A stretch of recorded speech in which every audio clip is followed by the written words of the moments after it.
وہ کینیڈا کے نئے ایپیسوڈ کے ساتھ بدر منیر چودھری کا سلام۔ سب سے پہلے آپ کو رمضان مبارک ہو۔ مجھے امید ہے کہ آپ رمضان کی بابرکت ساعتوں سے فیض یاب ہو رہے ہوں گے۔ ہمیں اپنی دعاؤں میں ضرور شامل کیجیے گا۔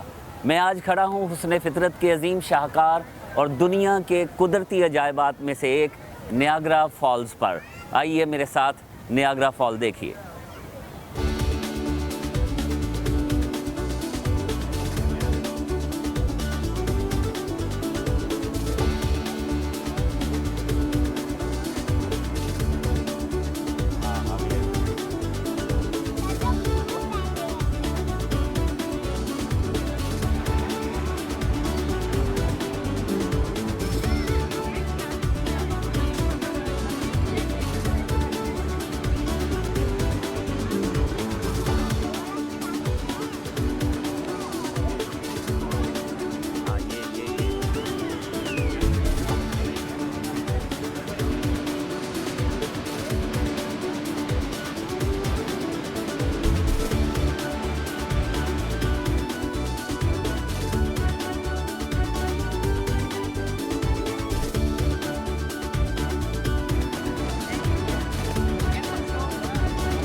رمضان المبارک رحمتوں اور برکتوں کا مہینہ ہے، اسے کیسے گزارنا چاہیے؟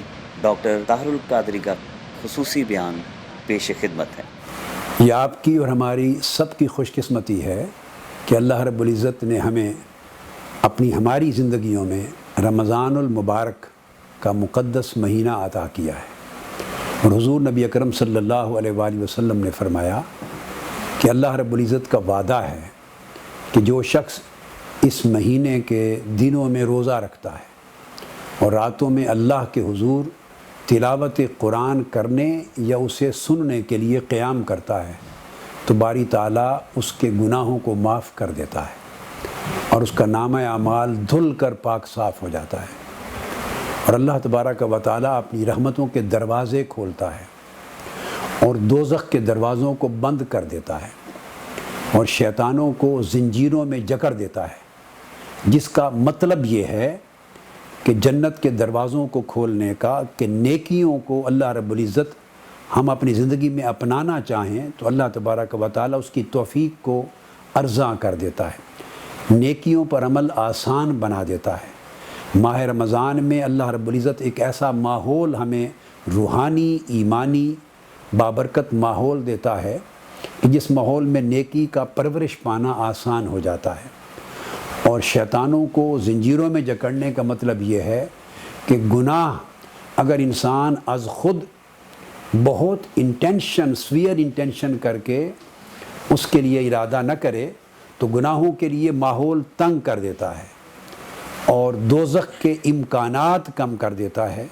یعنی اب بندے پہ ڈیپینڈ کرتا ہے کہ وہ کتنا اللہ کی طرف بڑھنا چاہتا ہے۔ ویسے بھی بندہ اللہ کی طرف ایک قدم بڑھے تو اللہ رب العزت کا وعدہ ہے کہ وہ اس کی طرف 70 قدم بڑھ کے آتا ہے، اور ماہ رمضان المبارک میں اللہ کی قربتوں کے حصول کے لیے تو کوئی حد و حساب نہیں رہتا۔ میں یہ تلقین کروں گا کہ اس مہینے کو اللہ رب العزت کی قربت کا باعث بنائیے، اسے اپنی بخشش اور مغفرت کا باعث بنائیے، اسے اپنی زندگی میں تقوی، پرہیزگاری، عبادت گزاری، اللہ کی محبت اور اس کی رضا اور آخرت کو سنوارنے کا عظیم ذریعہ بنائیے۔ اللہ رب العزت ہم سب کے لیے اور پوری امت کے لیے اس مہینے کو بابرکت کرے۔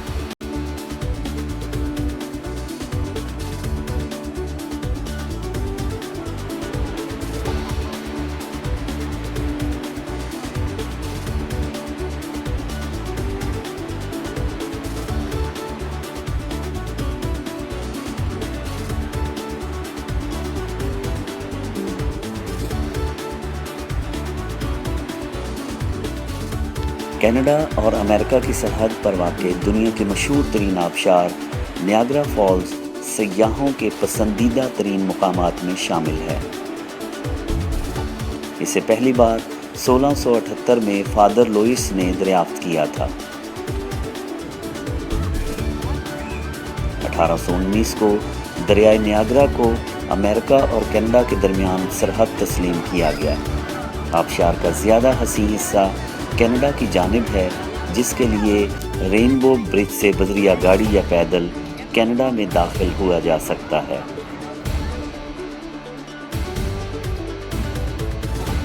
امریکہ اور کینیڈا کے شہریوں کو سرحد عبور کرنے کے لیے ویزے کی ضرورت نہیں ہوتی۔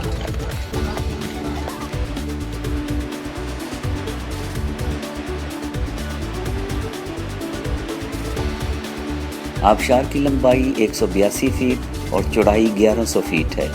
اس عظیم نظارے کو دیکھنے کے لیے دنیا بھر سے 50 لاکھ سے زائد سیاح ہر سال نیاگرا کی یاترا کے لیے آتے ہیں۔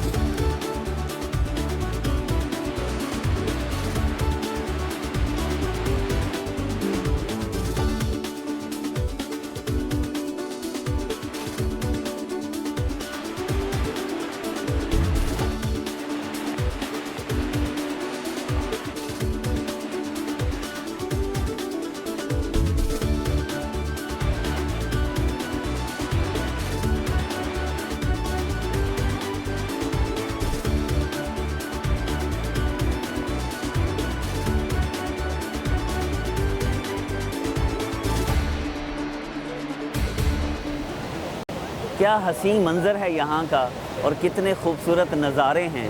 کیا یہاں صرف سیر کے لیے آنا چاہیے یا کینیڈا میں مستقل سکونت بھی اختیار کر سکتے ہیں؟ پاکستان میں جو اسٹیبلش لوگ ہیں، ڈاکٹرز، انجینئرز، وہ کینیڈا کیا کرنے آتے ہیں؟ یہ ہے آج کا سوال، جس کے جواب کے لیے ہم پہنچتے ہیں آفتاب رضوی صاحب کے پاس۔ بدر صاحب، بہت نازک سوال ہے، اس لیے کہ امیگریشن کے لینے کے لیے 2-3 وجوہات ہوتی ہیں جس کی وجہ سے امیگریشن آدمی لیتا ہے۔ پہلی وجہ تو یہ ہوتی ہے کہ اکنامک اسٹیبلٹی، دوسری ہوتی ہے بچوں کی ایجوکیشن، اور تیسری ہوتی ہے کہ لائف سیکیورٹی۔ بدقسمتی سے پاکستان میں کچھ ایسے حالات رہے ہیں سیاسی طور پر، معاشی طور پر، کہ نہ تو وہاں پہ اکنامک اسٹیبلٹی رہی، نہ بچوں کی ایجوکیشن ایک عام آدمی حاصل کر سکتا ہے، اور نہ ہی وہاں پہ لائف سیکیورٹی رہی۔ تو یہ جب پچھلے 10 سال میں آپ دیکھیں گے کہ 98 کے بعد 15 سال میں بہت سارے لوگوں نے امیگریشن لیا، اور ان میں ایسے لوگ بھی شامل تھے جو کہ پاکستان میں بہت خوشحال زندگی گزار رہے تھے۔ تو جب زندگی کا سوال آ جائے، جب بچوں کی ایجوکیشن کا سوال آ جائے، جب آپ کی سیکیورٹی کا مسئلہ آ جائے، تو خوشحالی، ثروت، پیسہ، دولت، اس کی کوئی اہمیت نہیں رہتی، بلکہ پرائرٹی بن جاتی ہے کہ آپ اپنی اور اپنی فیملی کے لیے ایک باعزت زندگی ڈھونڈیں اور ان کی جان بچانے کی سبیل کریں۔ کینیڈا میں جتنے لوگ آئے ہیں، چاہے وہ خوشحال ہوں، چاہے وہ اتنے خوشحال نہ ہوں، چاہے وہ معاشی طور پہ بہت مضبوط ہوں یا معاشی طور پہ بہت کمزور ہوں، ایک بات بنیادی طور پہ سمجھنے کی ضرورت ہے کہ ہجرت کی ایک قیمت ہوتی ہے۔ وہ قیمت ہر شخص کو دینی ہوتی ہے، خواہ اس کا ماضی میں جو بھی اسٹیٹس ہو، ماضی میں اس کا جو بھی مقام ہو۔ یہاں جتنے لوگ آئے ہیں انہوں نے اس ہجرت کی قیمت ادا کی ہے۔ وہ قیمت آپ سال سے 3 سال تک دیتے رہتے ہیں۔ ایک بار جب چیز کی قیمت ادا ہو جائے تو وہ چیز آپ کی ہو جاتی ہے۔ جب آپ کے 3-4 سال گزر جاتے ہیں، آپ کا پاسپورٹ ہو جاتا ہے، آپ کینیڈین ہو جاتے ہیں، اور اس کے بعد آپ اس سوسائٹی میں مرج ہو جاتے ہیں۔ بڑی عجیب بات ہے، اور بڑی اتفاق سے ایک بات ذہن میں آ رہی ہے میرے، کہ دیکھیے ہم +30 ٹیمپریچر ہے پاکستان کا نارمل، اور یہاں پہ سردیوں میں -30 ہوتا ہے۔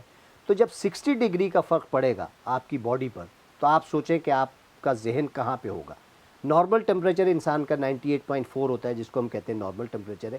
اگر 104 ٹیمپریچر ہو جائے، صرف 5 ڈگری بڑھ جائے، 6 ڈگری، تو آپ کو اپنے سر پر گیلے پھائے رکھنے پڑتے ہیں ٹھنڈے، اپنے آپ کو نارمل رکھنے کے لیے۔ یہاں تو 60 ڈگری کا فرق ہوتا ہے، +30 سے -30۔ تو یہاں جب بھی آدمی آتا ہے وہ ڈسٹرب ہوتا ہے، شروع میں اس کو مشقت کرنی پڑتی ہے۔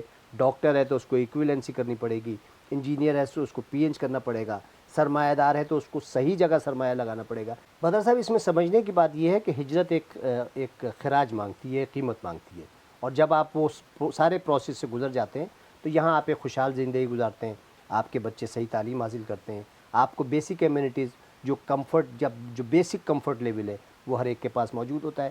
تو وہاں سے آنا کے جو 3 عوامل میں نے بتایا آپ کو، safety, security, economic growth, education, یہ سب ہوتا ہے، تو یہاں آنے کے بعد سب سونر اور لیٹر سیٹ ہو جاتے ہیں۔